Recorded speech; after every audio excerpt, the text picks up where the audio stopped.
আসসালামু আলাইকুম সুপ্রিয় দর্শক, এইমাত্র পাওয়া গুরুত্বপূর্ণ ঝড় বৃষ্টির নিম্নচাপের ভয়াবহ আপডেটে আপনাদের সকলকে জানাই আন্তরিক শুভেচ্ছা ও অভিনন্দন। বন্ধুরা, আজকে মঙ্গলবার 26শে নভেম্বর। আজ থেকে শুরু করে আগামী 24 থেকে 48 ঘন্টায় অর্থাৎ মঙ্গলবার এবং বুধবারের অতিরিক্ত মাত্রায় কোন কোন জায়গাতে বিক্ষিপ্ত পরিমাণের ঝড় বৃষ্টি রয়েছে, তার সাথে কোন কোন জায়গাতে নিম্নচাপের একটা আশঙ্কা রয়েছে, অতিরিক্ত মাত্রায় বিক্ষিপ্ত রূপে কুয়াশা অর্থাৎ বৃষ্টির মতো করে কুয়াশা পড়বে কোন কোন অঞ্চলে এবং অতিরিক্ত মাত্রায় শিরশির অনুভব করবে কোন কোন অঞ্চলে, সেটার কিন্তু বিশেষ বিশেষ আপডেট আজকের এই ভিডিওতে দেখাবো। তাই দয়া করে সম্পূর্ণ ভিডিওটি আপনি দেখবেন এবং আপনার জেলার নাম লিখে আমাদের কমেন্টে গিয়ে জানিয়ে দিবেন এবং আপনি কোন জেলাতে থাকেন সেটা কিন্তু অবশ্যই কমেন্টে গিয়ে জানিয়ে দিবেন এবং কোন জেলার খবর আপনি সবার আগে দেখতে চান সেটাও অবশ্যই কমেন্টে জানিয়ে দিবেন। তাহলে চলুন বেশি কথা না বাড়িয়ে আজকের এই ভিডিওটি শুরু করা যাক। ভিডিওটি শুরু করার আগে ছোট্ট একটি রিকোয়েস্ট করব, আপনি যদি আমাদের চ্যানেলের নতুন দর্শক হয়ে থাকেন তাহলে আমাদের চ্যানেলকে এখনই সাবস্ক্রাইব করে রাখুন এ ধরনের আবহাওয়া বার্তার লেটেস্ট আপডেট সবার আগে পাওয়ার জন্য। তাহলে চলুন এবার আমরা জেনে নিই বাংলাদেশের কোন কোন অঞ্চলে অতিরিক্ত মাত্রায় ভয়াবহ আকার ধারণ করতে চলেছে মেঘে এবং সেই মেঘের বিক্ষিপ্ত রূপে ঝড় বৃষ্টি হবে কিনা এবং 24 থেকে 48 ঘন্টায় আমাদের বাংলাদেশে একটা ভয়াবহ ঝড় বৃষ্টি রয়েছে, তার সাথে বঙ্গোপসাগরের ওপরে নতুন করে একটা নিম্নচাপ, তার সাথে দেখতে পাচ্ছি এটা ঝড়ের পরিণত হয়েছে অর্থাৎ ঘূর্ণিঝড়ে পরিণত হয়ে গেছে, সেটা কিন্তু কনফার্ম করেছে আলিপুর আবহাওয়া অধিদপ্তরে এবং এই ঘূর্ণিঝড়টা আমাদের বাংলাদেশের দিকেই কিন্তু এগিয়ে আসছে। আগামী 4 থেকে 5 দিনের ভিতরে কিন্তু আমাদের বাংলাদেশের অ্যাটাক করতে পারে এবং কোন কোন অঞ্চলে অ্যাটাক করতে পারে সেটার একটা বিশ্লেষণ আপডেটও কিন্তু আজকের এই ভিডিওতে দিয়ে দিব। তাহলে একটু নড়ে চড়ে বসুন এবং ফ্যামিলির সবাইকে নিয়ে আজকের এই আবহাওয়া বার্তার পূর্বাভাস দেখতে থাকুন। প্রথমেই আমরা দেখতে পাচ্ছি অতিরিক্ত মাত্রায় ভয়াবহ আকার ধারণ করতে চলেছে ফটিকছড়ি উপজেলা থেকে শুরু করে চট্টগ্রামের আশেপাশে এবং আমরা দেখতে পাচ্ছি মহেশখালীর আশেপাশে কিন্তু অতিরিক্ত মাত্রায় ভয়াবহ দানবীয় আকার ধারণ করবে মেঘে, তার সাথে এখানে বৃষ্টিপাতের সম্ভাবনাও রয়েছে। এছাড়াও আমরা দেখতে পাচ্ছি সিলেট, মৌলভীবাজার, লাখাই, বিশমপুর এবং মাদানের আশেপাশেও কিন্তু আমরা দেখতে পাচ্ছি অতিরিক্ত মাত্রায় বিক্ষিপ্ত পরিমাণের বৃষ্টিপাতের সম্ভাবনা রয়েছে, তার সাথে ঝড়ের একটা আশঙ্কা রয়েছে বলে আশঙ্কা করা যাচ্ছে। তবে কোনো কোনো অঞ্চল অর্থাৎ সব অঞ্চলে, সিলেটের সব অঞ্চলেই কিন্তু না, কোনো কোনো অঞ্চলে যেমন জগন্নাথপুর, বালুরঘাট থেকে শুরু করে মৌলভীবাজারের আশেপাশে কিন্তু হালকা থেকে মাঝারি ধরনের মেঘলাযুক্তর সাথে বৃষ্টিপাতের সম্ভাবনা কিন্তু রয়েছে। তবে সব জায়গাতে কিন্তু না, হালকা থেকে মাঝারি ধরনের সব জায়গাতেই কিছু কম বেশি বৃষ্টিপাত হবে, আবার কোনো কোনো জায়গাতে বৃষ্টিপাতের ছিটেফোঁটা পড়তে পারে, আবার কোনো কোনো জায়গাতে একদমই বৃষ্টিপাত হবে না বলে আশঙ্কা করা যাচ্ছে। তাছাড়াও আমরা দেখতে পাচ্ছি মেহেরপুর, শালকুপা, ফরিদপুর, যশোর, লোহাগড়া, নাগপুরের আশেপাশে এবং তার উপরে দেখতে পাচ্ছি কাপাসিয়া, ঢাকার আশেপাশেও কিন্তু হালকা থেকে মাঝারি ধরনের মেঘলাযুক্ত আকাশ থাকবে, দানবীয় আকার ধারণ করবে মেঘে, তবে বৃষ্টিপাতের সম্ভাবনা খুবই কম বলে আশঙ্কা করা যাচ্ছে। তাছাড়াও আমরা দেখতে পাচ্ছি সবুজবাড়িয়া থেকে শুরু করে সিরাজগঞ্জ, ময়মনসিংহ, সার রাজীবপুর থেকে শুরু করে বালুরঘাটের আশেপাশেও কিন্তু হালকা থেকে মাঝারি ধরনের মেঘলাযুক্ত আকাশ থাকবে বলে আশঙ্কা করা যাচ্ছে আগামী মঙ্গলবার অর্থাৎ আজ মঙ্গলবার 26শে নভেম্বর। এবার আমরা যাব দুপুর 12টা নাগাদ, এটা ছিল সকালের আপডেট। দুপুর 12টা নাগাদ আরও ভয়াবহ অবস্থা হতে চলেছে কোন কোন অঞ্চল সেটার একটা বিশেষ আপডেট কিন্তু আমরা পেয়ে গেছি। প্রথমেই আমরা দেখতে পাচ্ছি পানিসাগর থেকে শুরু করে ঠাকুরগাঁও, দিনাজপুর, রংপুর, ছাড় রাজীবপুর থেকে শুরু করে ছড়াঘাট, বালুরঘাটের আশেপাশে কিন্তু অতিরিক্ত মাত্রায় ভয়াবহ আকার ধারণ করতে চলেছে। এই জায়গাতে বৃষ্টিপাতের সম্ভাবনা কিন্তু অতিরিক্ত মাত্রায় বেড়ে গেছে, তার সাথে ঝড়ের একটা আশঙ্কা আমরা দেখতে পাচ্ছি। বায়ুর চাপ কিন্তু আমরা দেখতে পাচ্ছি প্রভাবিত হচ্ছে এই দিক থেকে, অতিরিক্ত মাত্রায় কিন্তু ঝড়ের একটা আভাস রয়েছে বলে আশঙ্কা করা যাচ্ছে এবং আলিপুর আবহাওয়া অধিদপ্তর থেকেও কিন্তু একই ধরনের আপডেট এসেছে। তার সাথে আমরা দেখতে পাচ্ছি মহাদেবপুর থেকে শুরু করে বগুড়ার আশেপাশেও কিন্তু হালকা থেকে মাঝারি ধরনের মেঘলাযুক্ত আকাশ থাকবে। কুয়াশার চাপ অতিরিক্ত মাত্রায় বেড়ে যাবে, তার সাথে বৃষ্টির মতো বিক্ষিপ্ত রূপে কুয়াশা পড়তে পারে সকাল সন্ধ্যায়, সেটার কিন্তু একটা পূর্বাভাস আমরা পেয়ে গেছি। তার সাথে রাজশাহী থেকে শুরু করে সিংড়া, সিরাজগঞ্জ থেকে শুরু করে পাবনা, নাগপুর এবং মেহেরপুরের আশেপাশেও কিন্তু বিক্ষিপ্ত রূপে বৃষ্টির একটা আভাস আমরা পাচ্ছি। তার সাথে অতিরিক্ত মাত্রায় কিন্তু মেঘের আভাস আমরা পাচ্ছি।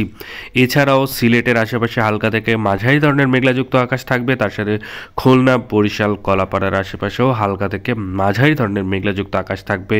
মাথাবাড়িয়া, পিরোজপুর, সাতক্ষীরা থেকে শুরু করে সায়েমনগরের আশেপাশেও কিন্তু হালকা থেকে মাঝারি ধরনের মেঘলাযুক্ত আকাশ থাকবে বলে আশঙ্কা করা যাচ্ছে আগামী মঙ্গলবার 26শে নভেম্বর 12টা PM এ। এবার আমরা যাব সন্ধেবেলায় আমরা যদি দেখি 5টা নাগাদ অতিরিক্ত মাত্রায় ভয়াবহ আকার ধারণ করতে চলেছে যে অঞ্চলগুলি, সেটার একটা বিশেষ আপডেট আমাদের কাছে চলে এসেছে। এবার আমরা প্রথমেই দেখতে পাচ্ছি সিরাজগঞ্জ থেকে শুরু করে পাবনার নাগারপুর থেকে শুরু করে কাপাসিয়া, ঢাকা, ফরিদপুর থেকে শুরু করে শালকুপা, মেহেরপুর এবং আমরা যদি নিচের দিকে আসি তাহলে আমরা দেখতে পাচ্ছি যশোর, লোহাগড়া, মাদারীপুর থেকে শুরু করে সাতক্ষীরা, খুলনার আশেপাশে কিন্তু অতিরিক্ত মাত্রায় ভয়াবহ আকার ধারণ করতে চলেছে। এখানে কিন্তু বৃষ্টিপাতের সম্ভাবনা রয়েছে বলেই আশঙ্কা করা যাচ্ছে। তাছাড়াও আমরা দেখতে পাচ্ছি ময়মনসিংহ থেকে শুরু করে মাদান, বাগমারার আশেপাশে, কিশোরগঞ্জ, মৌলভীবাজারের আশেপাশেও কিন্তু হালকা থেকে মাঝারি ধরনের মেঘলাযুক্ত আকাশ থাকবে বলে আশঙ্কা করা যাচ্ছে। এখানেও কিন্তু বৃষ্টিপাতের সম্ভাবনা রয়েছে বলেই আশঙ্কা করা যাচ্ছে। এছাড়াও আমরা যদি দেখি কলকাতার 24 পরগনার কিছু কিছু জায়গাতেও কিন্তু হালকা থেকে মাঝারি ধরনের না ফুললি অতিরিক্ত মাত্রায় বিক্ষিপ্ত পরিমাণের ঝড় বৃষ্টির একটা আশঙ্কা রয়েছে। তার সাথে দুর্গাপুর থেকে শুরু করে কাটোয়ার আশেপাশে, বর্ধমানের কিছু কিছু এলাকায় এবং শান্তিপুর থেকে শুরু করে চন্দননগর, কলকাতা, কলাঘাট, খড়গপুর, ছাকলিয়া, জামশেদপুর থেকে শুরু করে আমরা দেখতে পাচ্ছি বাড়িবাঁধা থেকে শুরু করে হলদিবাড়িয়া থেকে শুরু করে গঙ্গাসাগর, হলদিবাড়ি, জালেশ্বর, বালাসরের আশেপাশেও কিন্তু অতিরিক্ত মাত্রায় মেঘালয়ের সৃষ্টি হবে। অতিরিক্ত মাত্রায় কিন্তু বিক্ষিপ্ত পরিমাণের বৃষ্টিপাতের একটা আশঙ্কাও আমরা দেখতে পাচ্ছি। তাছাড়াও এবারে আমরা দেখব বুধবার অর্থাৎ আগামীকাল বুধবার 27শে নভেম্বর ভোর 4টা-5টা নাগাদ আমাদের বাংলাদেশের কিছু কিছু অঞ্চল অতিরিক্ত মাত্রায় ভয়াবহ আকার ধারণ করবে, সেটার একটা বিশেষ আপডেট আমরা পেয়ে গেছি। তার সাথে প্রথমে আমরা দেখতে পাচ্ছি শালকুপা থেকে শুরু করে নাগারপুর থেকে শুরু করে পাবনা, মেহেরপুর, রাজশাহী, সিংড়া, সিরাজগঞ্জ, সবুজবাড়িয়া থেকে শুরু করে বগুড়ার আশেপাশে এবং মহাদেবপুরের আশেপাশেও কিন্তু অতিরিক্ত মাত্রায় বিক্ষিপ্ত পরিমাণের কালোযুক্ত দানবীয় আকার ধারণ করবে মেঘ এবং মেঘের বৃষ্টিপাতের সম্ভাবনা রয়েছে। তার সাথে সকালেই কিন্তু অতিরিক্ত মাত্রায় বিক্ষিপ্ত পরিমাণের বৃষ্টির মতো করে যে কুয়াশা পড়বে সেটার একটা আভাস আমরা পাচ্ছি। তার সাথে ছড়াঘাট ছাড় রাজীবপুরের আশেপাশেও কিন্তু অতিরিক্ত মাত্রায় মেঘালয়ের সৃষ্টি হবে বলেই আশঙ্কা করা যাচ্ছে। আর এখানে কিন্তু বৃষ্টিপাতের সম্ভাবনা রয়েছে। তবে এই যে জেলাগুলির নাম বললাম, এই জেলাগুলির কোনো না কোনো জায়গাতে বৃষ্টিপাত হতে পারে, আবার কোনো কোনো জায়গাতে ছিটেফোঁটা বৃষ্টির সম্ভাবনা রয়েছে, আবার কোনো কোনো জায়গাতে একদমই বৃষ্টিপাত হবে না। তবে পুরো আকাশটাই কিন্তু মেঘে ঢাকা থাকবে, সেটার একটা বিশেষ আপডেট কিন্তু আমরা পেয়ে গেছি। এবার আমরা যাব সিলেট অঞ্চলে, অর্থাৎ সিলেটের দেখতে পাচ্ছি মাদান, মৌলভীবাজারের আশেপাশে অতিরিক্ত মাত্রায় বিক্ষিপ্ত পরিমাণের মেঘালয়ের সৃষ্টি হবে, বৃষ্টিপাতের সম্ভাবনা আছে বলেই আশঙ্কা করা যাচ্ছে। তাছাড়া লাখাই থেকে শুরু করে আমরা যদি নিচের দিকে আসি বরিশাল, খুলনা, কলাপাড়া, কুমিল্লা, চট্টগ্রাম, মহেশখালীর আশেপাশে হালকা থেকে মাঝারি ধরনের মেঘলাযুক্ত আকাশ থাকবে বলেই আশঙ্কা করা যাচ্ছে। এছাড়া আমরা এবার দেখব 12টা নাগাদ অর্থাৎ দুপুর 12টার মধ্যেই কিন্তু অতিরিক্ত মাত্রায় ভয়াবহ আকার ধারণ করবে ঘূর্ণিঝড় ফেঞ্জাল। এই ঘূর্ণিঝড়টা কিন্তু বর্তমানে আস্তে আস্তে আমাদের বাংলাদেশের দিকে কিন্তু অগ্রসর হচ্ছে। এই অগ্রসর কিন্তু অতিরিক্ত মাত্রায় কিন্তু দ্রুত পরিমাণের আমাদের বাংলাদেশের দিকে অগ্রসর হচ্ছে, সেটা কিন্তু আমরা বর্তমানে দেখতে পাচ্ছি। প্রথমেই আমরা দেখতে পাচ্ছি মাদুরাই থেকে শুরু করে বেঙ্গালুরু এবং হায়দ্রাবাদ, বিশাখাপট্টনমের ওপর দিয়ে কিন্তু আমাদের বাংলাদেশে আসতে চলেছে এই ঘূর্ণিঝড়। এই ঘূর্ণিঝড়টি কিন্তু অতিরিক্ত মাত্রায় ভয়াবহ আকার ধারণ করতেছে প্রতিদিনই। তো এই ঘূর্ণিঝড়টি কিন্তু আগামী 27, 28, 29-এর মধ্যেই কিন্তু আমাদের বাংলাদেশে অ্যাটাক করতে পারে। তাছাড়াও এবার আমরা দেখতে পাচ্ছি বুধবার 27শে নভেম্বর দুপুরবেলায় আমাদের বাংলাদেশের কোন কোন অঞ্চল অতিরিক্ত মাত্রায় বিক্ষিপ্ত পরিমাণের মেঘলাযুক্ত আকাশ থাকবে বলে আশঙ্কা করা যাচ্ছে, যেমন টেকনাফ থেকে শুরু করে মহেশখালী, চট্টগ্রাম, কুমিল্লা, বরিশাল, খুলনা এবং কলাপাড়ার আশেপাশেই হালকা থেকে মাঝারি ধরনের মেঘলাযুক্ত আকাশ থাকবে না, পুরো আকাশে দানবীয় আকার ধারণ করবে কালোযুক্ত মেঘে।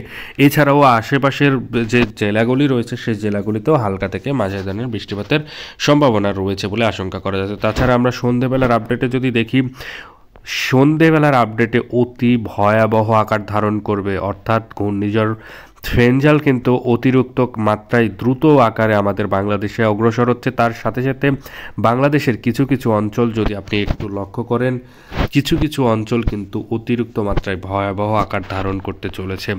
এছাড়াও আমরা প্রথমেই দেখতে পাচ্ছি সবচেয়ে বেশি ক্ষয়ক্ষতির পরিমাণ হবে মহেশখালী, টেকনাফ, চট্টগ্রাম, কুমিল্লা, বরিশাল, খুলনা, মেহেরপুর, কলাপাড়ার আশেপাশে অতিরিক্ত মাত্রায় ভয়াবহ আকার ধারণ করতে চলেছে। আগামী পর্বে আপনাদেরকে দেখাতে চলেছি আগামীকাল, অর্থাৎ আগামীকাল বলতে বৃহস্পতিবার, শুক্রবারের আপডেট আজকে না কালকে দিব, এবং কালকের আপডেটগুলি সবার আগে দেখার জন্য আমাদের চ্যানেলকে সাবস্ক্রাইব করে সাথে থাকবেন। ধন্যবাদ সবাইকে ভিডিওটি সম্পূর্ণ দেখার জন্য।